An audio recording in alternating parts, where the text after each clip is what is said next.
Assalamualaikum warahmatullahi wabarakatuh. Waalaikumsalam warahmatullahi wabarakatuh. Alhamdulillah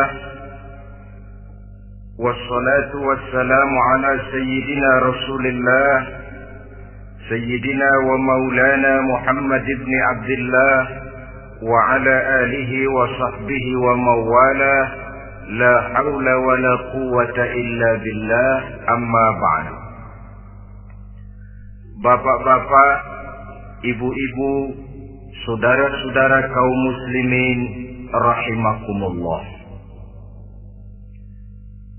Sudah menjadi keyakinan dalam kehidupan kita bahwa segala yang ada permulaannya tentu akan ada penghabisannya. Setiap yang punya awal mesti akan punya akhir. Tidak ada keabadian dalam kehidupan dunia ini. Semuanya datang dan pergi silih berganti, berubah oleh pergeseran masa dan pertukaran waktu. Demikianlah kalau kita mau merenungi kehidupan dari alam di sekitar kita. Sejak dari kehidupan tumbuh-tumbuhan, binatang, sampai kepada kehidupan kita, makhluk bernama manusia. Lihatlah kita manusia misalnya. Dimulai sejak kita terlahir ke alam ini, keluar dari alam rahim ibu, menjadi bayi yang merah tidak berdaya, untuk kemudian berangsur meningkat menjadi anak-anak. Dari kehidupan anak-anak berubah lagi kita menjadi remaja dengan segala keceriaan dan kelincahannya, dan dari masa remaja naik lagi kita memasuki usia dewasa, untuk kemudian berangsur memasuki hari tua. Lalu setelah kita memasuki hari tua, sehari, seminggu, sebulan, setahun, sampailah kita kepada batas waktu yang telah ditentukan oleh Allah, yang dinamakan ajal, dan bertemulah kita dengan yang disebut maut. Ini merupakan kepastian dalam kehidupan. Kalau saja kita mau merenung perubahan-perubahan yang terjadi pada diri kita, seharusnya membuat kita insaf dan sadar. Dikala remaja kita begitu lincah, punya rambut yang hitam ikal berderai, punya lesung di pipi, punya senyum yang indah menawan setiap orang yang melihat, punya kulit yang kencang dan bersih. Manakala kita memasuki hari tua, perubahan frontal pun terjadi.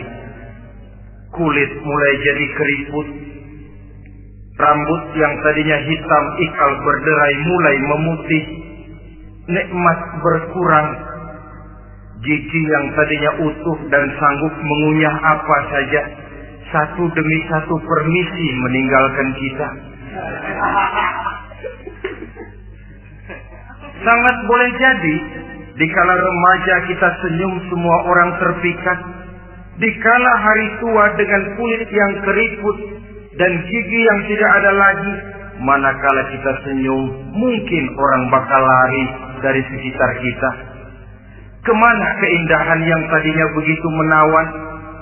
Kemana senyum lesung pipit yang tadinya menarik perhatian orang? Pergi meninggalkan kita, berubah oleh pergeseran masa dan pertukaran waktu. Nah, bila maut datang menjemput kita, selesailah kehidupan sampai di situ? Ternyata belum. Kalau lahir merupakan perpindahan hidup dari alam rahim ke alam dunia, maka mati hakikatnya merupakan perpindahan hidup dari alam dunia ini ke alam kehidupan yang berikutnya yang dinamakan dengan alam barzakh. Andai kata hidup cuma sekali, secara moral kita sanggup berkata, alangkah tidak adilnya Tuhan. Kenapa? Dalam kehidupan ini kan aneka ragam terjadi.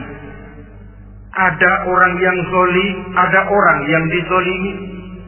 Ada orang yang membunuh, ada orang yang terbunuh.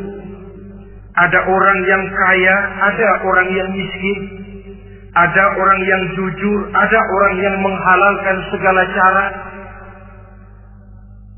Sehingga banyak ketidakadilan yang terlepas daripada pengadilan dunia. Lalu orang pun bilang, di dunia ini katanya banyak pengadilan tapi sulit keadilan. Di dunia ini mudah mencari pengadilan tapi sulit untuk mencari ketidakadilan. Andai kata hidup cuma sekali, tidak akan ada hidup sesudah hidup yang sekarang ini. Bagaimanakah nasib mereka yang lepas dari pengadilan dunia ini? Alangkah tidak adilnya Allah, andai kata tidak ada kehidupan sesudah hidup yang sekarang. Tentulah akan terjadi di mana orang menghalalkan segala macam cara untuk mencapai tujuan. Yang penting kan saya kaya, yang penting kan saya punya jabatan dan kedudukan tinggi. Kalau perlu jilat atas, jilat atas. Kalau perlu sikut kiri kanan, sikut kiri kanan. Kalau perlu injak bawah, injak yang bawah. Ini prinsip daripada orang-orang komunis. Dan pantas karena mereka tidak percaya kepada kiamat. Pantas karena mereka tidak percaya akan adanya kehidupan sesudah hidup yang sekarang ini. Maka saya menghimbau kepada seluruhnya, kita sudah kadung menyepakati negara ini berdasarkan Pancasila. Kita sudah kadung konsensus bahwa PKI dengan seluruh ajarannya tidak punya hak hidup di bumi Pancasila yang kita cintai ini. Maka salah satu ajaran PKI tujuan menghalalkan cara kita orang Indonesia yang berbudi pekerti luhur, yang punya nilai budaya tinggi, janganlah sampai mencaci PKI, membubarkan PKI, mengutuhkan PKI, tapi dalam kehidupan sehari-hari prakteknya prinsip komunis kita pakai. Apa itu? Tujuan menghalalkan cara. Asal sudah tujuan tercapai, cara apapun saja halal. Itu pandangan hidup orang yang tidak percaya kepada adanya hari akhirat. Sebagai muslim yang yakin akhirat ada, kiamat pasti akan datang. Hidup tidak cuma sekali. Maka kalau kita zalim, kalau kita berbuat aniaya, kalau kita melakukan korupsi, kalau kita merugikan orang lain, boleh jadi kita terlepas daripada pengadilan dunia. Tapi ingatlah, kita tidak akan pernah lepas dari pengadilan Allah. Pengadilan Qadhi Rabbul Jalil, di mana kita akan diadili dengan seadil-adilnya. Dan tidak satu perbuatan yang bersifat salah, yang bagaimanapun kecilnya, yang akan lepas dari pengadilan di akhirat itu nanti. Pantas saja kalau satu hari malaikat Jibril datang menasihati Rasulullah Sallallahu Alaihi Wasallam, yang artinya juga menasihati kita semua. Apa kata malaikat Jibril kepada baginda Nabi? Ya Muhammad, isma syi'ta wa innaka mayyitun. Hai Muhammad, hiduplah semau kamu, tapi jangan lupa kamu pasti akan mati. Kalau memang dilarang tidak terlarang, dicegah tidak tercegah, kamu mau melaksanakan hidup menurut maumu sendiri, persilahkan, hiduplah menurut mau dan gayamu. Tapi jangan lupa, fa innaka mayyitun, satu saat kau pasti bakal mati. Dan mati itu bukan akhir dari segalanya. Dia babak baru bagi kehidupan selanjutnya. Silakan hidup menurut maumu, tapi jangan lupa kau pasti akan mati. Wa'man ma syi'ta fa innaka majziyun bih. Kerjakan apa saja yang kamu mau. Kalau kau mau menghalalkan segala macam cara, persilahkan halalkan segala macam cara. Tapi jangan lupa kau akan mendapat balasan dari seluruh amal perbuatanmu.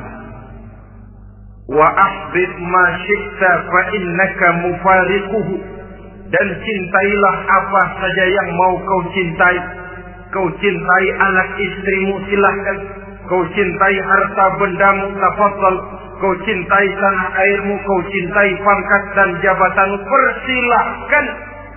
Tapi jangan lupa, wa innaka mufariquhu. Kau pasti akan berpisah dan akan meninggalkan segala yang kau cintai itu. Apa artinya ini buat kita? Ternyata sesudah maut datang menjemput kita, ada kehidupan sesudah hidup yang sekarang ini. Ini yang mendorong kita untuk dalam kehidupan di dunia ini tidak melakukan prinsip saenake dhewe, semaunya sendiri saja, asal perut kenyang, asal pangkat tinggi, asal harta dapat. Masa bodoh dengan merugikan orang lain, masa bodoh dengan menipu orang lain. Iku jenenge saenake dhewe. Muslim tidak diajarkan. Ingat manusia, setelah kau mati, setelah kiamat datang, kau akan dibangkitkan, kau akan dimintakan pertanggungan jawab tentang kehidupan yang sekarang ini. Saudara hadirin, oleh sebab itu kalau kita bicara soal kiamat, soal akhirat, ini memang masalah yang gaib, yang sepenuhnya tidak bisa dicernakan dengan kemampuan penalaran intelektual. Dasar di dalam membicarakan ini tidak lain adalah iman kita kepada Allah Subhanahu wa ta'ala. Bukan cuma zaman sekarang, dari zamannya Nabi.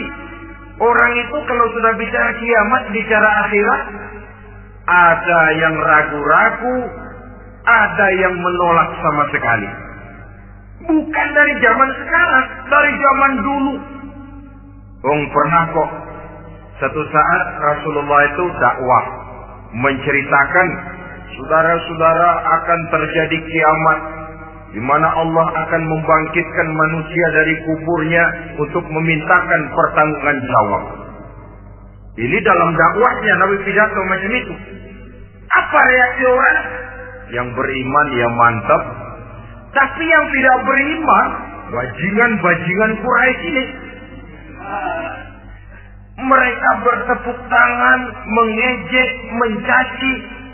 Malahan ini yang luar biasa, ada dua orang kafir namanya Ubay bin Ka'ab dan Al-As bin Wa'il. Mendengar pidato macam ini, mereka buru-buru pulang ke rumah. Ngapain? Ngambil pacul. Lalu berangkat nyari kuburan tua. Dia gali itu kuburan. Tulang-tulangnya diangkut, dibawa ke depan Nabi.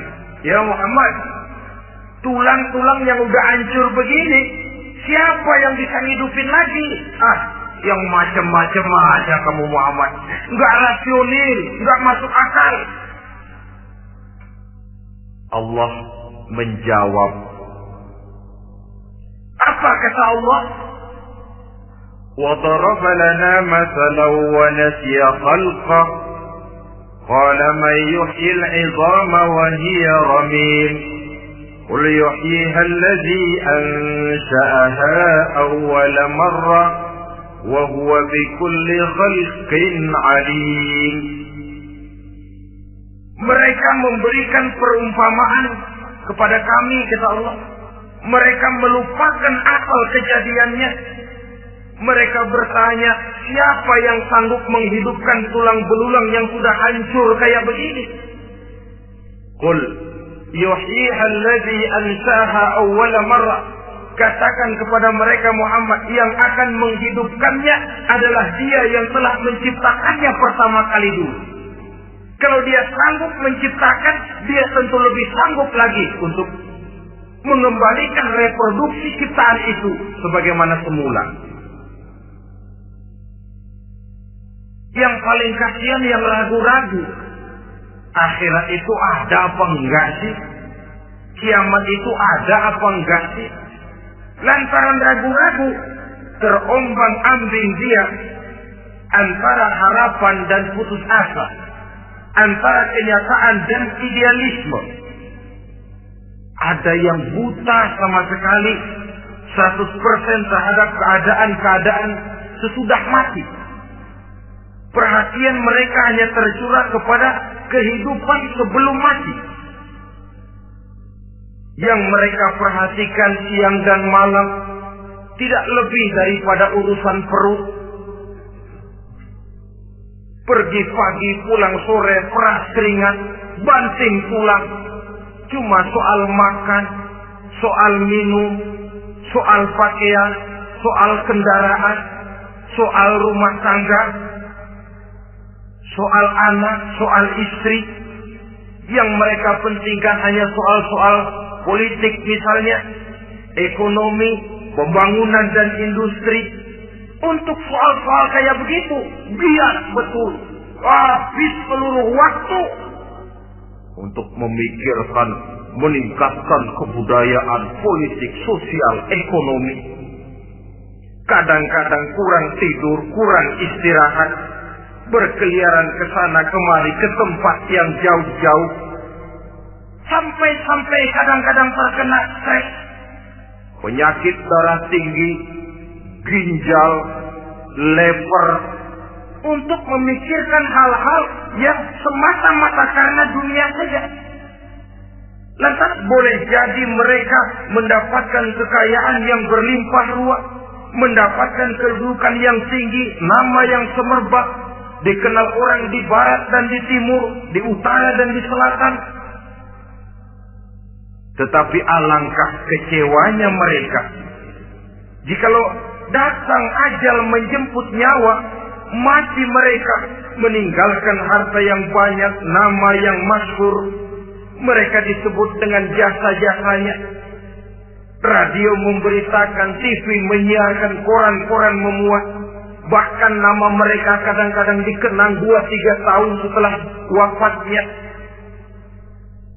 Tetapi dalam pada itu, roh mereka merintih, mengeluh, menderita, karena dilemparkan oleh Allah ke tempat-tempat yang kotor. Penyesalan yang sudah tidak akan ada gunanya lagi. Saudara-saudara kaum muslimin rahimakumullah. Oleh karena itu, kehidupan akhirat bukanlah dongeng dan takhayul, bukan khurafat dan khayalan. Kehidupan akhirat, hari kiamat adalah kebenaran dan kepastian. Dalam surah Al-Hajj ayat ke-7, Allah Subhanahu wa taala menyatakan, wa anna as-sa'ata atiyatun la raiba fiha wa anna Allah yab'atsu man fil qubur. Dan bahwasanya kiamat itu sesungguhnya adalah sesuatu yang pasti dan tidak ada keraguan-raguan lagi di dalamnya. Dan bahwasanya Allah sungguh-sungguh akan membangkitkan manusia dari kuburnya masing-masing.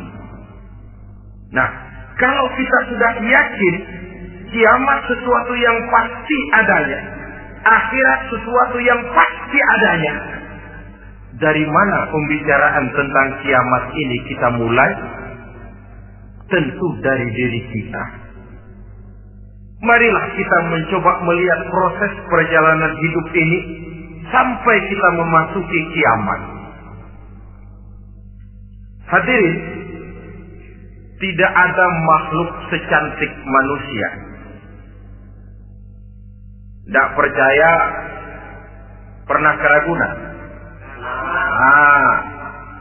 Saudara masuk ke kebun binatang. Segala macam makhluk ada di situ.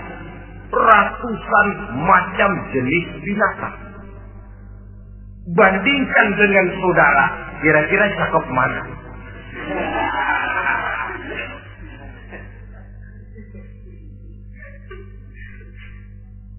Dari seluruh makhluk yang diciptakan Allah itu, manusia fi ahsani taqwim, dalam bentuk yang paling sempurna, sejak susunan biologis sampai kemampuan berpikir.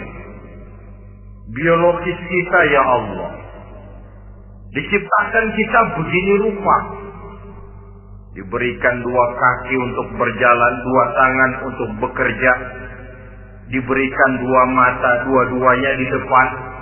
Pernah saudara mikir kalau mata kita yang satu di depan, yang satu di belakang? Rasanya nggak laku kacamata.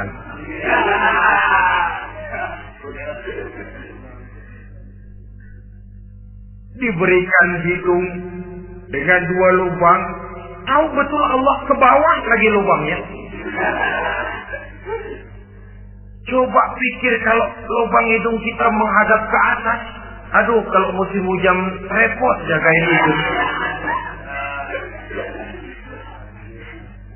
Laqad khalaqnal insana fi ahsani taqwim. Sungguh telah kami ciptakan manusia dalam bentuk kejadian yang paling sempurna ketimbang makhluk-makhluk Allah lainnya.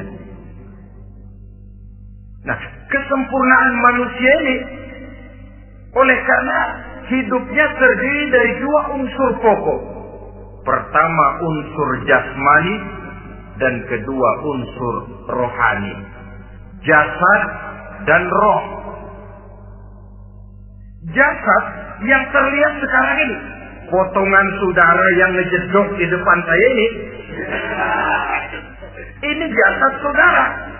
Ini yang berasal dari saripati makanan yang dimakan oleh bapak ibu kita. Lalu hasil kerjasama yang baik antara ibu dengan bapak, terwujudlah kita.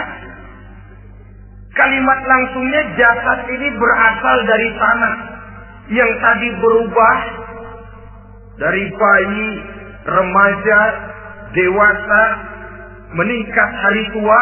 Yang berubah itu jasmani kita. Kenapa? Karena jasmani itu materi, benda, daya tahannya terbatas. Dia berubah oleh pergeseran masa dan pertukaran waktu. Apa ada orang makin tua makin cakep? Jasmani oleh karena dia materi, dia berubah oleh pergeseran masa dan pertukaran waktu. Nah, yang menyebabkan jasmani itu bergerak karena ada roh di dalamnya. Ini yang menyebabkan kehidupan. Ini yang menjadi sumber kehidupan, pusat kesadaran dan pengertian dalam kehidupan manusia. Tanpa roh dalam diri kita, maka jasad kita pernah lihat orang mati. Itu kalau orang mati, coba perhatikan. Apanya yang kurang? Kupingnya masih ada, tapi sudah tidak sanggup mendengar. Matanya masih lengkap, tapi tidak mampu melihat. Jangankan melihat, terbuka saja tidak. Mulutnya masih ada, tapi sudah tidak bicara lagi. Telinganya cukup, tapi tidak sanggup mendengar. Kakinya lengkap, tapi tidak mampu lagi berjalan. Apa penyebabnya itu? Ternyata jasmani kita, jasad ini, manakala sudah ditinggalkan oleh roh, dia tidak akan bisa berdaya apa-apa. Tidak mampu berjalan, tidak pula berbuat, tidak pula bekerja apapun saja. Saudara-saudara, dua-duanya punya kebutuhan. Jasmani ada kebutuhannya, rohani pun ada kebutuhannya. Jasmani yang jelas perlu makan, perlu minum, perlu tidur, perlu pakaian, dan sebagainya. Nah, apabila saat berpisah datang, ajal sampai, berpisahlah roh dan jasad. Dan itulah yang dinamakan dengan maut. Jadi, apa sih mati itu? Mati adalah berpisahnya roh dengan jasad. Sebab itu Islam sangat menganjurkan kita untuk banyak-banyak mengingat mati. Bagaimana caranya mengingat mati? Pertama, mati itu kan pasti. Kira-kira yang hadir di sini ada yang nggak mati nggak kira-kira? Semuanya bakal mati kan? Berani? Sekarang mau? Saudara, sebenarnya kalau kita merenung lebih jauh, orang itu tidak perlu takut mati. Walaupun tidak boleh terlalu berani menghadapi mati. Karena bagaimanapun takutnya kita kepada mati, toh dia pasti datang. Bagaimanapun beraninya kita mati, kalau belum ajar, dia tidak mati juga. Jadi Muslim itu kan harus berani menghadapi hidup dan tidak takut menghadapi mati. Mati adalah sesuatu yang pasti. Muslim dianjurkan banyak-banyak mengingat mati dalam kehidupan. Caranya bagaimana? Pertama, berziarah nengokin teman yang sakit. Ya? Suka nengokin teman yang sakit enggak? Oh, itu pahalanya kata Nabi. Menengok orang yang sedang sakit lebih afdal daripada sholat sunnah 1000 rakaat. Apa pernah saudara sembahyang sunnah sampai 1000 rakaat? Nengokin orang sakit pahalanya lebih afdal daripada itu. Kenapa menengoki orang sakit mengingatkan kita kepada mati? Iya ya, ini teman saya yang kemarin segar banget, bercanda sama saya, ketawa sama-sama, sekarang terbaring tidak berdaya. Hilang kemampuannya, hilang keceriaannya, sakit. Iya kalau sembuh, kalau aja. Iya sekarang giliran dia, kalau jatuh ke saya. Lalu menghibur teman dengan kata-kata yang enak, yang akan mendatangkan sugesti supaya dia cepat sembuh. Jangan nengokin orang sakit, jujur. Sakit apa lu? Perut. Emang teman gua kemarin sakit begini mati. Wah, itu orang bisa jadi shock. Lantaran etika kita tidak akan sampai ke sana. Menjenguk orang sakit akan mengingatkan kita kepada mati. Apalagi ziarah kubur. Ada yang orang tuanya sudah meninggal? Nah, kalau ada, ya tidak bisa tiap hari, sekurang-kurangnya seminggu sekali. Jumat pagi misalnya, ziarah kita ke kubur. Sehingga kalau kita masuk kubur kan ada etikanya. Assalamualaikum ya ahlal kubur wa inna insyaallahu bikum lahiqun. Hai penduduk kubur, keselamatan bagi kamu dan kami yang masih hidup sekarang ini insyaallah pasti bakal nyusul kamu. Iya, yang kemarin gagah benar sekarang terbaring tanpa daya. Ini unggukan kuburannya. Yang kemarin ada sekarang sudah tidak ada. Kemana dia? Kami satu saat pasti akan begini. Ingat mati. Lalu apalagi yang bisa membuat kita ingat kepada mati? Mengawal jenazah. Bukankah sangat dianjurkan oleh agama? Bahkan kalau bisa sejak mengurusnya, memandikannya, mengkafankannya, menyolatkannya untuk kemudian mengantarnya ke kubur. Hari ini saya antar dia ke kubur, besok boleh jadi saya yang diantar orang. Hari ini saya solatkan dia, besok boleh jadi saya yang disolatkan orang. Hari ini saya masukkan dia ke liang lahat, besok mungkin giliran saya dimasukkan orang ke liang lahat. Ingat mati, tumbuh kesadaran. Lalu daya positifnya dalam kehidupan apa? Nah, saudara-saudara hadirin, orang yang mengingat mati bukan lantas menjadi lemah dalam kehidupan, menjadi putus asa, sedikit semangat, terbentur kesulitan, mudah frustasi. Bukan itu tujuannya kita diperintah mengingat mati. Jelasnya Islam menganjurkan kita untuk mengingat mati guna maksud-maksud yang positif, supaya orang lalu sadar hidup ini cuma sebentar. Maka mumpung hidup, nah ini mumpung, tapi mumpung yang baik.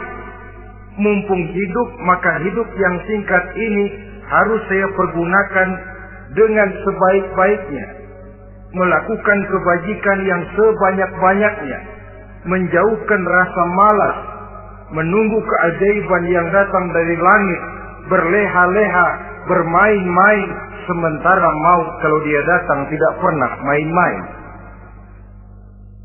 Pantas kalau seorang penyair bernama Syauqi memesankan, tazawwad bitaqwa fa innaka la tadri idza anna al-lailu hal ta'ishu ila al-fajr, kam min sahihin mata min ghairi illatin wa kam min 'alilin 'asha hinan min ad-dahri.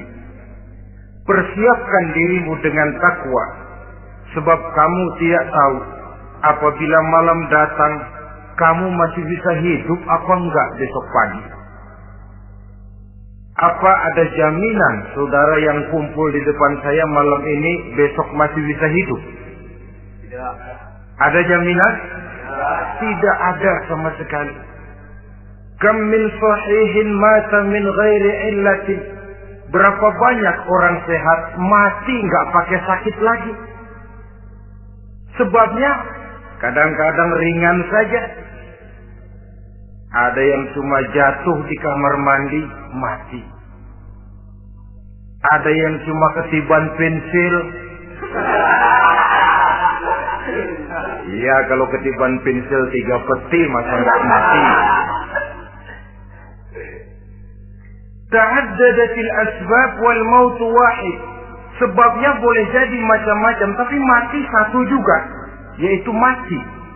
Dia seperti kelapa yang terlalu tua jatuh ke bawah, yang kembang baru keluar pun jatuh ke bawah. Itulah mati. Dia datang menjemput yang bayi, dia datang mengambil yang anak-anak, dia datang juga kepada yang remaja, kepada yang dewasa, kepada yang tua sekalipun. Jangan yang remaja lalu berpikir, gua rasanya masih jauh banget mau mati. Ini sesuatu yang pasti yang kita tidak pernah diberitahu kapannya. Kalau dikasih tahu kapannya kan kita bisa, umpama malaikat maut datang ke rumah saya, saudara Zainuddin kau mati 80 tahun lagi. Wah, saya kan berhitung, masih lama, poya-poya aja dulu Tapi ini tidak pernah diberitahu kepada kita. Lantaran tidak diberitahu itulah kita perlu bersiap-siap dengan selalu mengingat-ingat mati yang mendorong kita untuk berbuat positif. Satu contoh peringatan mati yang mendatangkan positif pada peristiwa ketika turun perintah hijrah. Ketika di Mekah sudah terpepet turun perintah hijrah. Ini sahabat yang berangkat hijrah, jangan dikira semua bulat hati. Ada yang mikir, kalau saya hijrah berangkat dari Mekah ke Madinah, nanti di tengah jalan dicegat oleh kafir Quraisy lalu dibunuh, mati saya. Takut mati. Allah peringatkan, kullu nafsin za'iqatul maut. Kamu disuruh hijrah saja takut mati, padahal kamu tahu semua yang hidup bakalan mati. Diam saja di Mekah mati, hijrah ke Madinah pun akan mati. Mendengar ayat ini, Sayyidina Umar bin Khattab seperti dibakar semangatnya. Kalau sebagian sahabat hijrah sembunyi-sembunyi, beliau mau hijrah itu malah bajingan Quraisy dikumpulkan ke Ka'bah. Pidato, ya masyarakat Quraisy, dedengkot Quraisy, dengerin. Besok pagi yang namanya Umar bin Khattab mau hijrah dari Mekah ke Madinah. Siapa yang kepengen kepalanya berpisah dengan badannya, persilahkan cegat Umar di jalanan. Besok dengan tenang dia berangkat hijrah, gak ada yang berani nyegat. Tuh Quraisy juga barangkali mikir, gua ngapain nyegat penyakit. Begitu ingat mati, timbul semangat juang, timbul semangat berbuat. Ini ingat mati yang positif, bukan yang melemahkan semangat. Dah jangan kerja rajin-rajin dah, lu bakalan mati. Ini ingat mati yang salah paham. Ingat mati seharusnya mendorong manusia untuk berbuat lebih tekun. Allah memberikan peringatan, Qul innal mauta allazi tafiruna minhu fa innahu mulaqikum. Katakan, maut yang kamu akan melarikan diri daripadanya, yang kamu takuti benar dia pasti akan datang menjemput kamu. Saudara-saudara hadirin yang saya hormati, datangnya memang tidak kita harapkan yang namanya maut. Tapi sekali dia datang, tidak ada pintu tempat kita lari. Dia memang tidak pernah kita undang. Tapi sekali dia datang, mengetok pintu, kekuatan apa yang bisa menolak? Dia sebuah tanda seru dalam kehidupan. Apa yang menyebabkan orang takut mati? Pertama barangkali karena dia tidak tahu bagaimana kehidupan sesudah mati. Alam kubur gelap, alam akhirat gelap. Sehingga dia bingung, lantaran bingung lalu jadi takut. Yang kedua boleh jadi oleh bayangan-bayangan dosa yang pernah dia kerjakan di dunia ini. Kerjanya cuma menumpuk dosa. Dia gembira, bahagia, tertawa di atas tumpukan dosanya. Merasa segan berpisah dengan seluruh kehidupan ini. Sehingga boleh jadi maut adalah sesuatu yang ditakutkannya benar dalam kehidupan. Tapi bagaimanapun takutnya, tidak ada tempat lari dari dia. Dalam ayat lain Allah jelaskan, Aynama takunu yudrikumul mautu walau kuntum fi burujin musayyada. Di mana saja kamu berada, dalam benteng yang paling tangguh sekalipun, maut pasti akan datang menjemput kamu. Nah, bagaimana caranya maut datang menjemput kita? Bila datang dia, sang malaikat pencabut nyawa, malaikat Israel namanya, hendak mengambil ruh kita. Dalam suasana macam begitu, di akhir kehidupan dunia, dalam berhadapan dengan sakaratul maut, terbagilah manusia dalam dua bagian besar. Pertama, yang menghadapi sakaratul maut itu dengan husnul khatimah, baik di akhirnya, sehingga pada saat ruhnya berpisah dengan jasadnya, kelihatan dia seperti senyum, mukanya cerah, Bahkan sebelum itu boleh jadi dia sempat meninggalkan pesan-pesan yang baik. Ada yang sempat azan, ada yang sempat baca Quran. Pernah kan nemui orang yang mau mati seperti itu? Yang sempat azan, yang sempat baca Quran, yang sempat meninggalkan wasiat-wasiat yang baik. Sebab apa? Malaikat maut datang menjemput mereka juga dengan baik-baik. Dicabut ruhnya perlahan-lahan. Tapi sungguh pun perlahan-lahan. Pedihnya, sakitnya tetap tiada tara. Rasulullah Sallallahu Alaihi Wasallam, dikala beliau hendak berhadapan dengan sakaratul maut, diceritakan mencelupkan tangannya ke dalam gelas berisi air, lalu mengusapkannya ke muka beliau seraya berdoa, "Ya Allah, mudahkan saya dalam menghadapi sekarat ini." Beliau juga yang mengatakan bahwa sakitnya sakaratul maut sama dengan 300 kali bacokan pedang. Sehingga kita diajarkan doa, di antara doa selamat itu kan ada Allahumma hawwin alaina fi sakaratil. Ya Allah, mudahkan saya di dalam menghadapi sakaratul maut itu. Ketika ruh ini keluar dari jasad, mata masih mengikuti ruh itu. Jika kadang-kadang ada yang matanya terbelalak dan tidak sempat ditutup, terbuka terus, mengikuti ruh itu keluar dari jasadnya.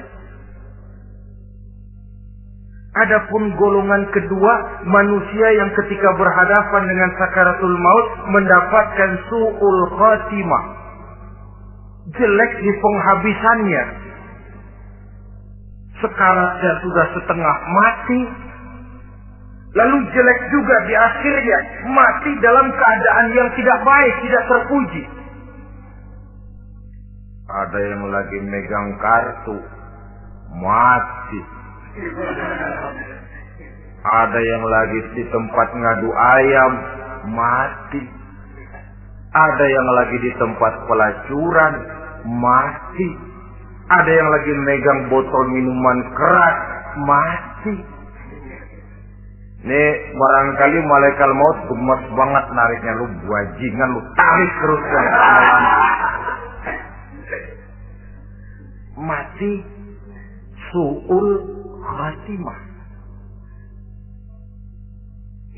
Makanya bagus itu. Kadang-kadang di majelis-majelis taklim kan sering dibaca, Ya Allah biha, Ya Allah biha, Ya Allah bihusnil khatimah. Kan ada itu? Ada enggak? Saudara hadirin, mohon agar oleh Allah kita diberikan husnul khatimah, baik di saat ruh akan berpisah dengan jasad. Ini sesuatu yang pasti. Sang malaikat maut datang menjemput nyawa.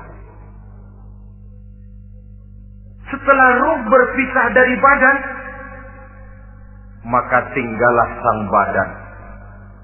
Ditangisi oleh semua yang kita tinggalkan. Sehingga kepada putrinya Fatimah, ketika malaikat maut datang hendak menjemput baginda Nabi, beliau berkata kepada anaknya, Fatimah, kamu tahu siapa yang datang? Saya tidak tahu, Bapak. Yang datang hadimul lazat. Itu dia yang menghancurkan seluruh kesenangan dunia. Wa qati'us syahwat, yang memisahkan kita dengan seluruh yang kita cintai. Dia malaikat maut, Pak. Manakala jasad sudah ditinggalkan oleh ruh, itulah yang dikerubungi orang. Anak menangis, istri menangis, orang tua bersedih, teman-teman merasa kehilangan, menangisi jasad. Diuruslah jasad kita, dimandikan sebagaimana mestinya, dikafankan dengan kain putih 3 lembar, itu yang hendak kita bawa kembali ke tempat asal kita. Pakaian sutra jas yang mereknya Switzerland wool, kain yang Samarinda, sepatu yang Belly atau Beltoni, jam tangan yang Rolex, kendaraan yang serba mewah, tidak ada yang menyertai kita. Kain putih 3 lembar itu saja lagi. Demi setelah dikafankan, dibujurkan kita menghadap ke arah kiblat, orang banyak pun datang menyolatkan kita dengan 4 takbir, diiringi dengan doa.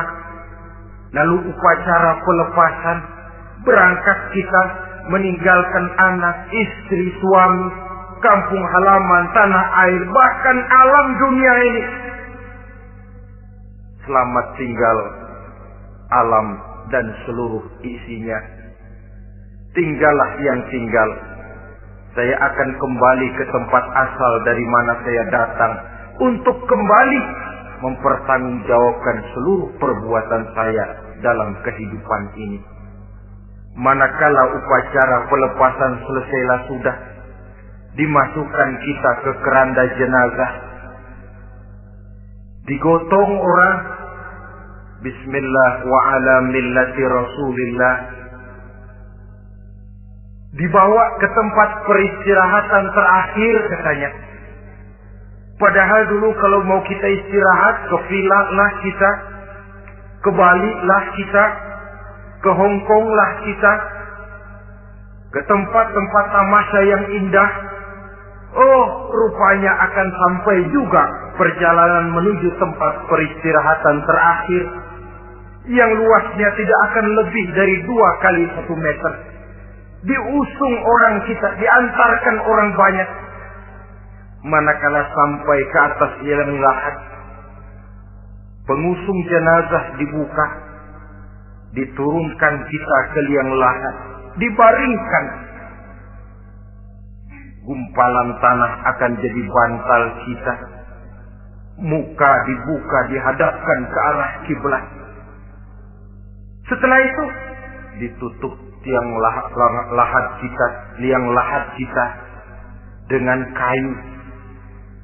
Masih belum kurang, diuruh dengan tanah. Yang menguruh orang-orang yang tadinya mencintai kita, menyayangi kita. Tapi ketika jasad sudah ditinggalkan ruh, habis rupanya cintanya. Coba jasad kalau sudah ditinggalkan ruh, 3 hari aja di rumah serem. Ya mayit, siapa yang betah nemenin mayit?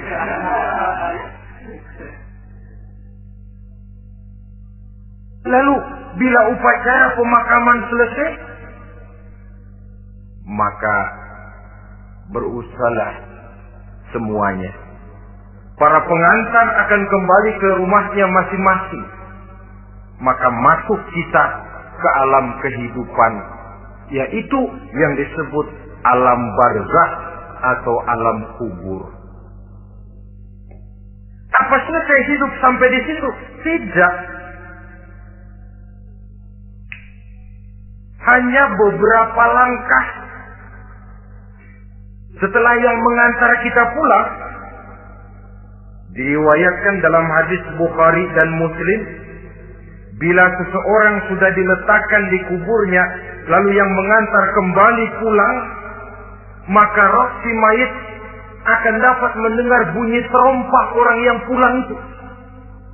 Bunyi terompahnya terdengar. Datang 2 malaikat menanyakan dia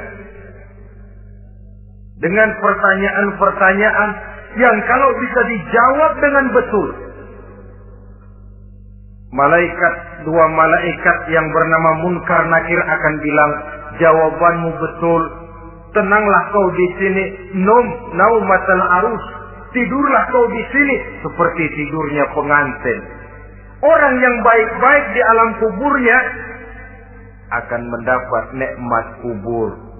Sehingga masa penantian yang lama, jangan lupa, kita masuk ke kubur itu kan menunggu sampai datangnya hari kiamat. Jadi kalau kiamat umpama masih 1000 tahun lagi, ya 1000 tahun kita menunggu. Orang yang baik-baik penantian di alam kubur, kata malaikat, naumatal arus, tidurlah kamu seperti tidurnya pengantin. Bagaimana sih tidurnya pengantin? Enggak berasa. Iya, kata anak sekarang, endah aja. Begitu melusin pagi, kata lakinya, malam sebentar bener ya Neng. Sebentar betul katanya malam. Ya tentu saja tidak terasa. Kenapa? Dia tidak pernah memikirkan waktu. Terbawa oleh kenikmatan dan kelezatan yang dirasakannya dalam kehidupan. Tapi orang kafir, orang yang dosanya bertumpuk, tidak sanggup menjawab pertanyaan dua orang malaikat, maka dia akan mendapat azab di alam kuburnya terus menerus siang dan malam sampai datangnya hari kiamat. Ibarat maling ayam ketangkep, belum masuk pengadilan udah dikebukin duluan. Kan begitu kan? Ada maling ayam nggak di sini? Nah, itu yang nyaut tadi pengalaman itu. Di sidang belum divonis, belum digebukin babak belur. Saudara hadirin, maka alam kubur bisa merupakan raudhatun min riyadil jannah.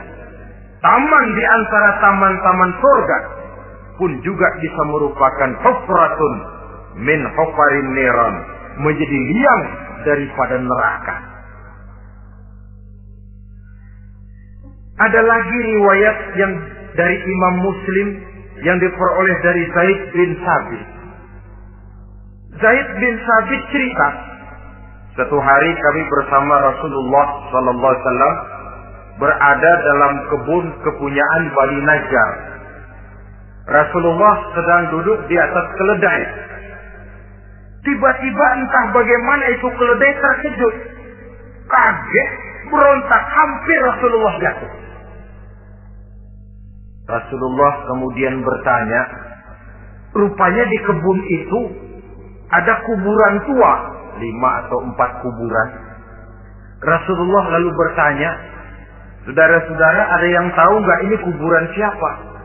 Nggak ada ya Rasulullah. Memang kenapa? Ini penghuni kuburnya lagi disiksa oleh Allah.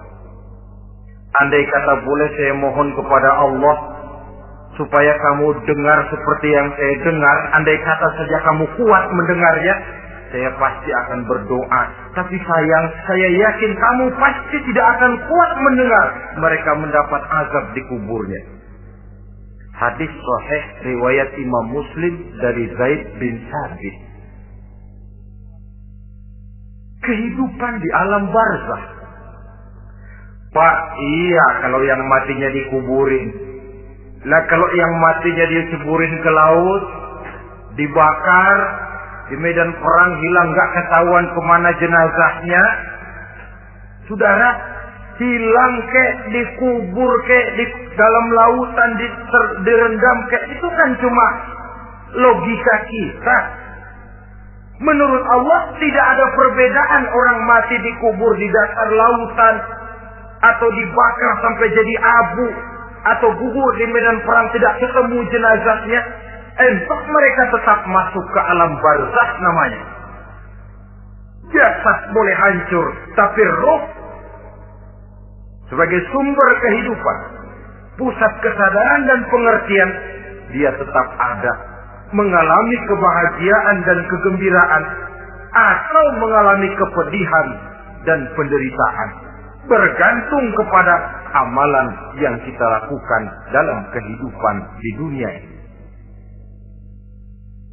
Maka dalam Yasin tadi kan jelas, Qul yuhyiha alladzi ansha'aha awwala marrah. Yang menghidupkan mereka yang dikubur di dasar lautan, mereka yang dibakar sampai jadi abu, yang akan menghidupkan ialah Allah yang menciptakan mereka dulu pertama kalinya. Jadi kalau sudah ada aslinya, ya tentu tidak perlu contoh lagi, akan sangat mudah membuatnya. Orang tua kita, keluarga kita yang sudah berpulang, mereka di alam barzakh sekarang ini bisa mendapat nikmat kubur, bisa mendapat azab kubur. Bergantung amalan mereka dalam kehidupan di dunia ini. Dalam Musnad Imam Ahmad dan Sahih Abi Hatim malah ada tambahan riwayat. Orang yang banyak kebajikannya di dunia, amalannya akan datang menemani dia. Sholatnya dekat kepalanya, puasa sebelah kanan, zakat sebelah kiri. Menghibur dia. Malahan dikatakan berbentuk orang yang cantik menemani dia di alam kuburnya. Aneh dia tanya, man anta lam ara fid dunya ajmal minka? Siapa kamu? Di dunia ini belum pernah saya melihat orang secantik kamu. Dia jawab, ana amaluka sholeh. Saya adalah amalmu yang soleh yang kau kerjakan waktu di dunia. Saya sekarang diperintahkan untuk menemani kamu di sini. Alhamdulillah. Sedangkan amalnya yang jahat akan datang dalam bentuk yang menyeramkan menemani dia di sana. Bayangin deh, di kuburan ditemenin yang serem-serem. Sama juga di dunia. Di dunia, kalau kita di tempat gelap ditemenin orang cakep, enak nggak? Wah, pengalaman. Tapi coba bayangin, sudah tempatnya gelap, yang nemenin jelek, nggak ketulungan, gerah kita. Nah, saudara hadirin yang saya hormati, lalu bagaimana tempat arwah-arwah yang sudah kembali menghadap Allah yang disebut mustaqarrul arwah itu? Macam-macam tingkatannya sesuai dengan profesi dan amalannya waktu di dunia. Ada roh-roh itu yang setelah pisah dengan jasad, artinya mati, ditempatkan di tempat yang disebut a'la iliyyin, tempat yang tertinggi. Siapa ini? Arwahnya para nabi dan para rasul. Ini fi a'la iliyyin, di tempat yang tertinggi. Arwahnya para nabi, arwahnya para rasul. Dan karena kita bukan nabi, bukan rasul, ya jangan mimpi dapat tempat fi a'la iliyyin, kecuali kalau Allah menghendaki. Itu hak prerogatif Allah. Tapi kan tidak adil kalau Allah melakukan itu. Ini kelompok roh-roh yang masuk golongan fit. Wah, the first class. Para nabi, para rasul. Lalu ada pula roh-roh itu yang setelah pisah dengan jasadnya diumpamakan seperti burung-burung hijau yang berterbangan di perkebun-kebunan surga. Roh siapa mereka ini? Rohnya para syuhada, orang-orang yang mati syahid gugur membela agama. Nah, ini bedanya orang mati syahid dengan pahlawan, ya. Apa bedanya syuhada dengan pahlawan? Kalau syuhada, orang yang gugur membela agama, niatnya karena Allah, mati syahid. Kalau pahlawan, orang yang gugur membela negara, orang yang dianggap berjasa kepada pemerintah. Klimaksnya, kalau orang mati syahid, jelas surga. Tapi pahlawan, belum tentu surga. Kenapa? Bergantung kepada negara macam apa yang dibelanya dan pemerintah model mana yang dibelanya. Di negara-negara komunis misalnya, banyak nggak pahlawan? Dengan sekian tanda jasa yang mati di medan perang dan sebagainya. Kira-kira pahlawan komunis masuk surga nggak? Ya, kalau pahlawan komunis masuk surga, kita nggak kebagian kapling di surga barangkali. Inilah bedanya pahlawan dengan orang mati syahid. Kemudian ada pula roh itu yang tertahan di pintu surga. Tertahan di pintu surga. Ini seperti tadi, orang yang mati syahid, tapi masih ada kaitan di dunia. Rasulullah pernah ditanya orang, ya Rasul, kalau saya maju ke medan perang bela agama, mati syahid, apa saya masuk surga? Iya, masuk surga. Kecuali kata Nabi, kalau masih punya utang. Nah, tertahan di pintu surga. Ada pula roh itu yang tertahan di alam kuburnya. Ini umumnya seperti tadi itu. Ada mempunyai dosa, mempunyai kesalahan, sehingga merasakan azab kubur. Ada juga roh itu yang tertahan di permukaan bumi. Mereka yang dalam hidup selalu menumpuk dosa-dosa yang besar, meninggal sebelum keburu untuk bertaubat. Saudara hadirin yang saya hormati, inilah yang kita khawatirkan. Sebab jikalau pada saat roh sudah datang, jikalau saatnya roh datang berpisah dengan jasad, menemukan sakaratul maut, saat itu taubat sudah tidak akan ada gunanya lagi. Masuk ke alam kubur, mendapat azab kubur, sampai datangnya hari kiamat. Berapa lama di alam kubur ini? Menunggulah kita sampai datang saatnya kiamat. Nah, saudara-saudara, apa tanda-tanda hari kiamat? Kapan dia akan datang? Bagaimana hal ihwal manusia pada saat terjadi kiamat? Bagaimana alam ini? Bagaimana perhitungan di padang mahsyar? Insya Allah akan saya ungkapkan pada bagian kedua dari ceramah ini. Insya Allah kita akan lanjutkan pembicaraan ini sampai kepada terminal paling akhir, surga dan neraka. Inilah saja pertemuan kita pada kesempatan kali ini. Terima kasih banyak atas segala perhatian. Mohon maaf atas segala kekurangan. Wabillahi taufiq wal hidayah. Wassalamualaikum warahmatullahi wabarakatuh. Waalaikumsalam warahmatullahi wabarakatuh.